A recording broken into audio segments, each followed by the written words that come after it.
Move over, McLaren F1. Step aside, Koenigsegg CCR. Nice try, Ultimate Aero TT, but Bugatti has you all beat. The new Veyron Supersport makes 1,200 horsepower, 1,106 pound-feet of torque, and just shattered the production land speed record. How fast? Try 268 miles per hour.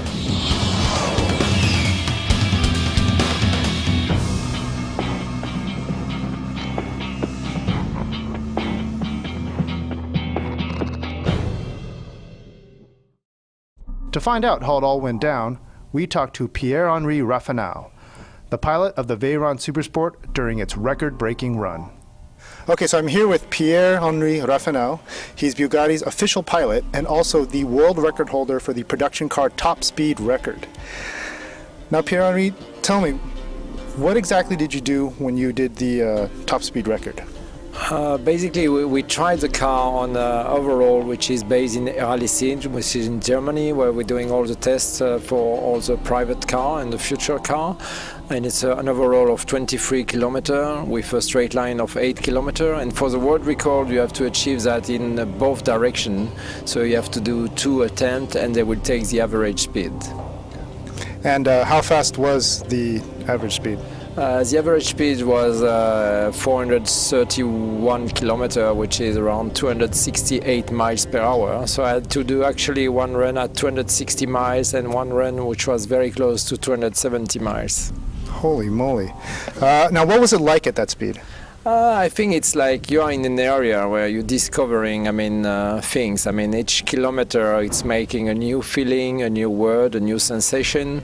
And even if we have been preparing that to achieve that, because a car is made for speed, it's always a discovery. And you always like discovering one direction, the other direction.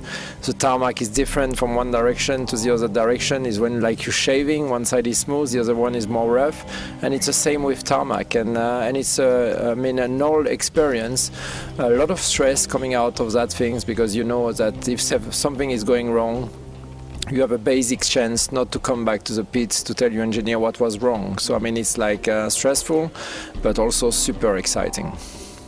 Can you explain how you actually did it? You told me before you start at a certain speed coming down the banking. Can you explain from basically when you really went after it?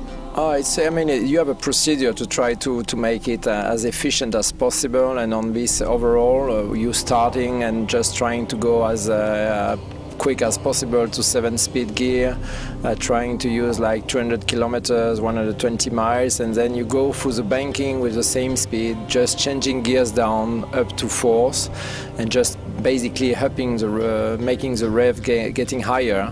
And then when you are out of the banking, you just let the gears going up 4th, 5th, 6th, 7th, and you just try to stay in the middle lane and wait to see the figures stopping to the counter.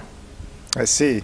So what was the feeling like when you knew you had it? Like when you did that, close to 270. We knew anyway that we were going to beat the world record, because we beat it not by a small margin. So the margin was massive, but it was like a little bit unexpected. The speed would reach it because it was over the target. The target that our engineer and our boss was targeting was 425 kilometer plus something, and we achieved 431 average. So we were like at the highest average speed we could reach. The weather was very good, there was no wind, good temperature, everything was working well. And then we knew we were going to beat it, but not at that speed. But what is the 1,200 horsepower, $2.8 million Supersport like to drive? We found out in the hills of southern Spain. Okay, so here we are. First time in the Bugatti Veyron Supersport, and I'm about to put the throttle all the way down for the first time. Are you ready? Let's go.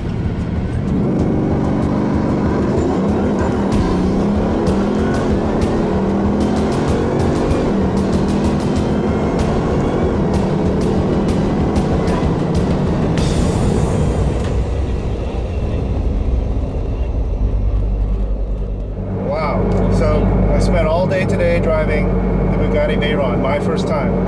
But not just any Veyron. I drove the all-new Supersport, which makes 1,200 horsepower and 1,500 Newton meters of torque.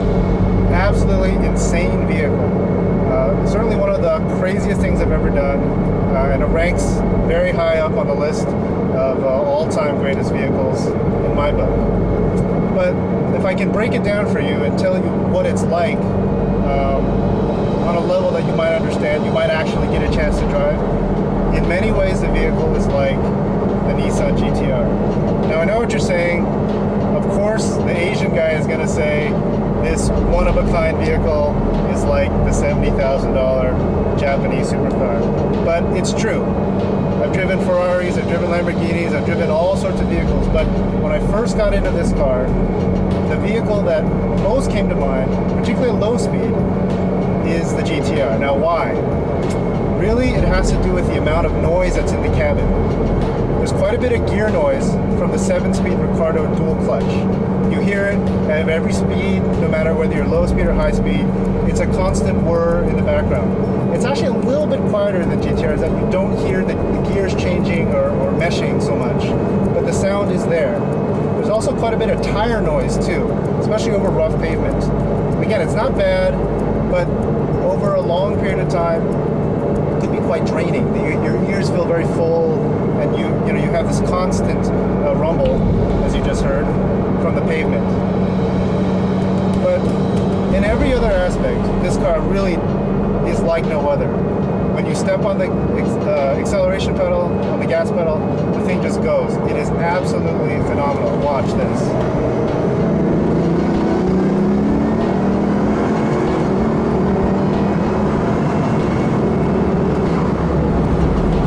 We hit 140 miles an hour. Absolutely insane.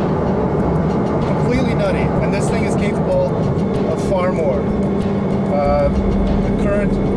It is the current record holder for world's fastest production car, well over 260 miles an hour. Absolutely insane.